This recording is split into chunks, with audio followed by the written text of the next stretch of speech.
আসসালামু আলাইকুম everyone, welcome back to my Afia's mini kitchen. আজ আমি আপনাদের সাথে শেয়ার করব কিভাবে পেঁয়াজু মিক্স তৈরি করে ঝটপট বাসায় পেঁয়াজু তৈরি করা যায়। পেঁয়াজু মিক্স তৈরি করার জন্য আমি নিয়েছি 1 কাপ খেসারির ডাল, 1 কাপ মুসুরির ডাল আর 1 কাপ বড় ডাল।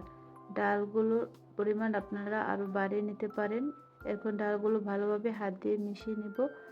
মিশিয়ে নেওয়ার পরে পানি দিয়ে ধুয়ে পরিষ্কার করে নিতে হবে। আমি ডালগুলোকে 2 থেকে 3 বার ভালোভাবে ধুয়ে পরিষ্কার করে নিয়েছি। এখন পানিগুলো ঝরিয়ে নেব। পানিটা ঝরে গেলে একটা ট্রেতে ছড়িয়ে ডালগুলোকে শুকাতে হবে।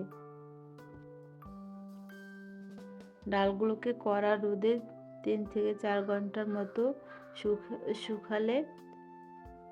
শুকিয়ে ঝরঝরে করে নিতে হবে। ডালগুলোকে আমি ঝরঝরে করে নিয়েছি। এখন একটা ব্লেন্ডারে এগুলো ভেঙে নেব। এগুলোকে আমি আধ ভাঙা করে ভেঙে নেব। আপনারা যদি পেঁয়াজুটাকে মুচমুচে খেতে পছন্দ করেন তাহলে আধ ভাঙা করে ভাঙবেন, আর তা না হলে আর একটু ভালো করে গুঁড়ো করবেন। এখন ডালটাকে এরকম গুঁড়ো করে রাখতে পারবেন 1 মাসেরও বেশি সময়। এটাকে একটা বয়মে আমি ভরে সংরক্ষণ করব। এখন এখান থেকে 1 কাপ ডাল আমি 1 কাপের চেয়ে একটু বেশি পানি দিয়ে গুলিয়ে নেব।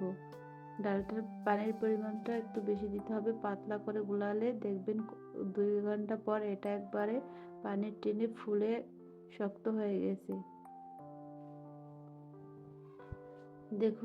দেখলে মনে হয় মাত্র ডালগুলো বেটে আনা হয়েছে। এখন এর ভিতর দিয়ে দিচ্ছি 1 কাপের মতো পেঁয়াজ কুচি, কয়েকটা কাঁচামরিচ কুচি আর 1/3 কাপ ধনিয়া পাতা কুচি, 1 টেবিল চামচ রসুন বাটা, হলুদ গুঁড়া দিয়ে দিচ্ছি 1 টেবিল চামচ, আর দিয়ে দিচ্ছি স্বাদ মতো লবণ।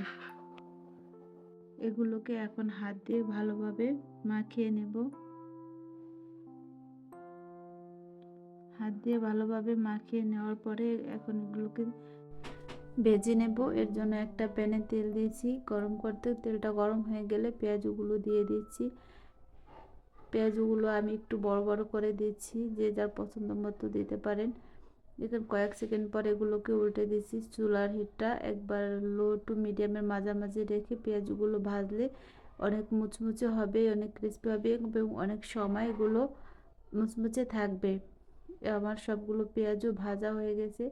এভাবে পেঁয়াজু মিক্স তৈরি করে বাসায় কোনো ডাল বাটার ঝামেলা ছাড়াই পেঁয়াজু তৈরি করতে পারবেন ঝটপট।